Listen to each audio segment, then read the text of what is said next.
Waalaikumsalam warahmatullahi wabarakatuh. Ustadz izin perkenalkan, nama saya Novi Andi, saya dari Bandung, usia saya 37 tahun. Saat ini saya sebagai seorang istri yang sudah menjalani pernikahan selama 12 tahun. Jadi ini berawal dari saya waktu usia balik, pertama kali saya menstruasi memang sudah sering sakit menstruasi yang nyeri hebat. Nah begitu saya duduk di bangku kuliah, saya pernah kejang dan pingsan, terus masuk rumah sakit.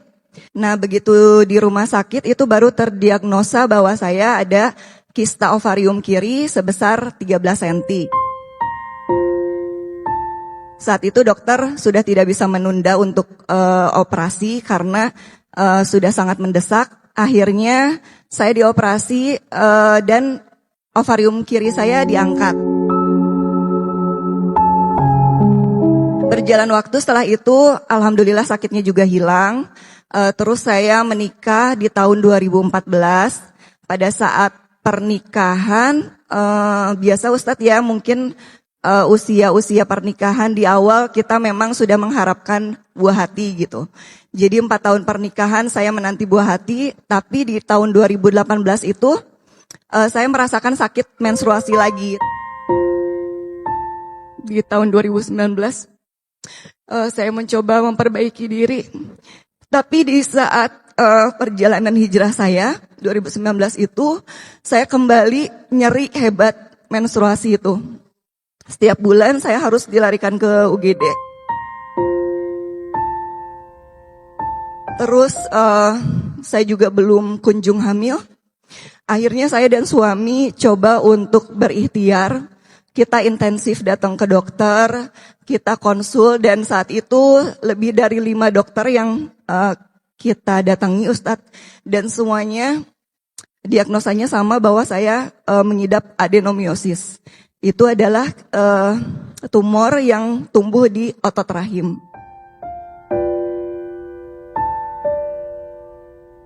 Saat itu saya cukup syok, tapi tidak menghalangi semangat saya untuk promil. Itu tahun 2021 saya dengan suami memutuskan untuk datang ke salah satu dokter ahli bayi tabung di Bandung. Dengan harapan besar kami bisa menjalankan program tersebut. Tapi setelah hasil tes dan segala macamnya, dokter tidak mau untuk meneruskan program kami karena angka keberhasilan program bayi tabung kami hanya di bawah 5%.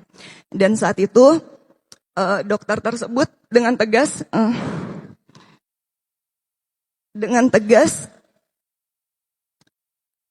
menyarankan untuk saya angkat rahim.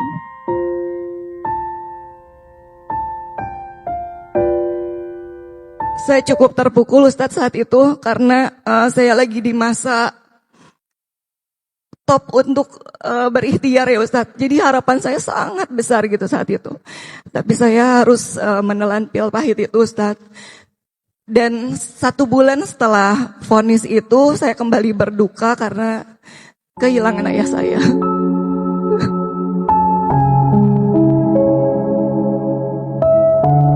Saya coba menata hati, saya coba memulihkan lagi kondisi psikis saya selama 1 tahun.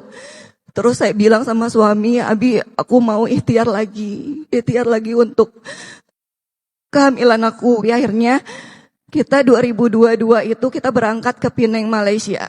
Aku coba untuk bayi tabung kembali di sana. Tapi qadarullah hasilnya sama.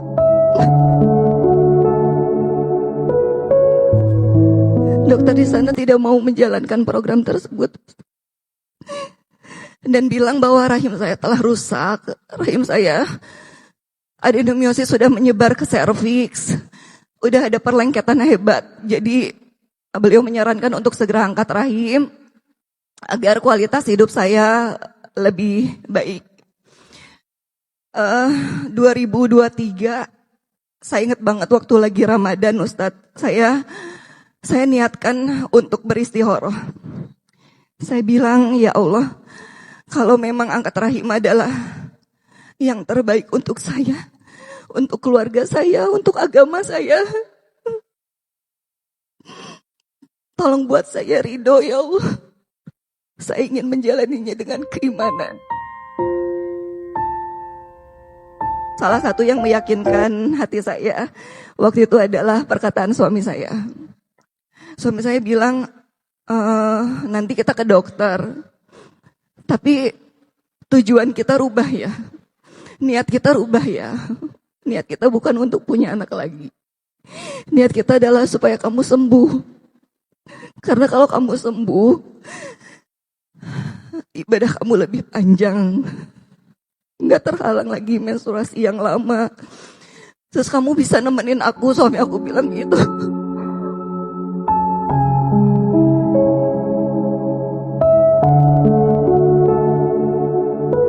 Jadi di 2023 bulan Juli saya ingat 10 Muharram. Insya Allah itu hari terbaik. Saya menjalankan angkat rahim itu Ustaz, di Jakarta.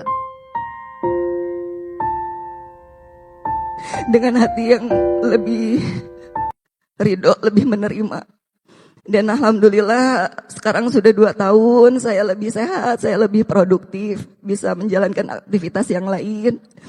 Dan saya bilang sama suami saya, Abi kalau misalnya Abi mau nikah lagi, Abi pengen punya anak, Abi bilang ya sama aku, jangan jadi belakang aku. Suami aku bilang, aku pengen nemenin kamu. Gimana caranya saya memaksimalkan peran saya Ustadz sebagai seorang istri, di mana mungkin di sini ibu-ibu punya peran menjadi seorang ibu, jadi ladang pahala untuk ibu, jalan ibu menuju surga. Saya pengen maksimalin peran saya ini Ustadz untuk menggapai pintu surga juga.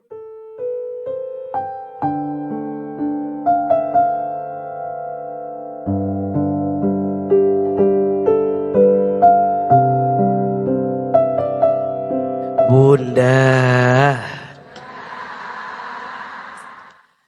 ada satu hal yang ingin Ahilman kuatkan tentang belajar menerima takdir. Takdir Allah itu baik. Tidak ada satupun yang terjadi dalam kehidupan kita illa biiznillah, kecuali semuanya terjadi atas izin Allah. Allah tidak mungkin menakdirkan sesuatu kepada kita kecuali Allah menyiapkan kebaikan di balik semua ketentuan itu. Quran surat Al-Baqarah ayat 286, la yukallifullahu nafsan illa wus'aha. Kenapa Allah mengujimu dengan ujian seberat itu? Karena Allah tahu kamu sekuat itu. Kita ini lemah, yang menguatkan Allah. Kita ini bodoh, yang memberi ilmu Allah. Kita ini tidak punya daya upaya, yang memberikan kekuatan siapa? Allah. Maka Teh Novi dengan suami, yakin tidak mungkin sekuat ini kecuali ada Allah di hatimu. Tidak mungkin Teteh keluarga setegar ini kecuali ada Allah bersamamu.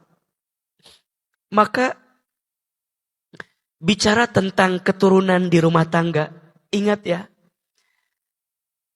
punya keturunan atau tidak punya keturunan itu bukan ukuran kebahagiaan di rumah tangga. Satu kali ada seorang sahabat yang menikah. Kemudian datang sahabat lain memberikan doa. Apa doanya? Birrofa'i wal banin. Doanya, semoga engkau bahagia dan semoga engkau banyak anak.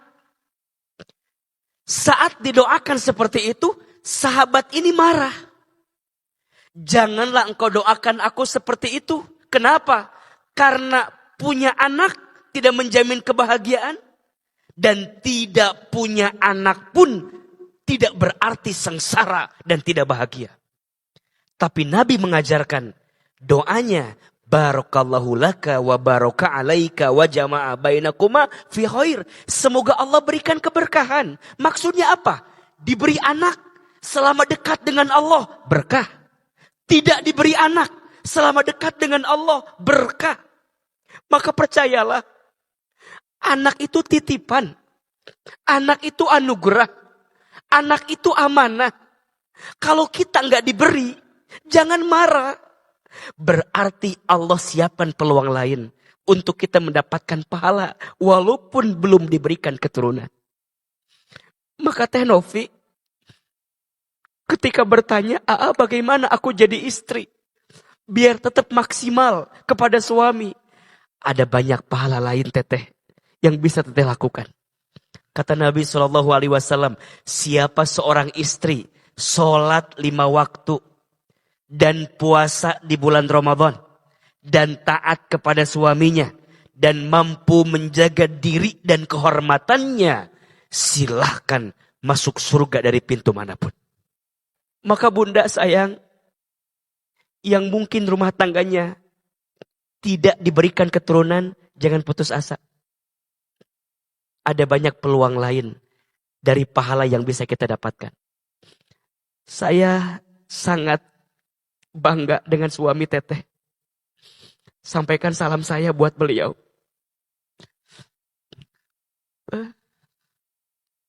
Tidak mudah saat ini menemukan suami yang setia. Setuju? Tidak mudah menemukan suami yang bertahan dengan kondisi istri yang sedang dalam kondisi kekurangan. Maka pesan saya, para suami, belajar mencintai istri dengan segala keadaannya. Kelebihan pasangan jadi ujian syukur, kekurangan pasangan jadi ujian sabar. Dan cukuplah surga yang Allah siapkan untuk rumah tangga yang diisi dengan kesabaran. Salamun alaikum bima sobartum fani'ma uqbaddar. Kata Allah, salam, selamat untukmu yang sabar. Inilah tempat yang aku siapkan untuk dirimu. Teteh, mungkin takdir membuatmu tidak punya anak, tapi bukan berarti Teteh tidak bisa mencintai anak-anak. Banyak anak yatim, banyak anak-anak hebat lain yang bisa jadi kepanjangan kebaikan Teteh. Salam buat keluarga, tegar menjalani hari-hari ke depan. Insya Allah ada pahala yang Allah siapkan untuk Teteh sekeluarga. Amin ya Rabbal Alamin.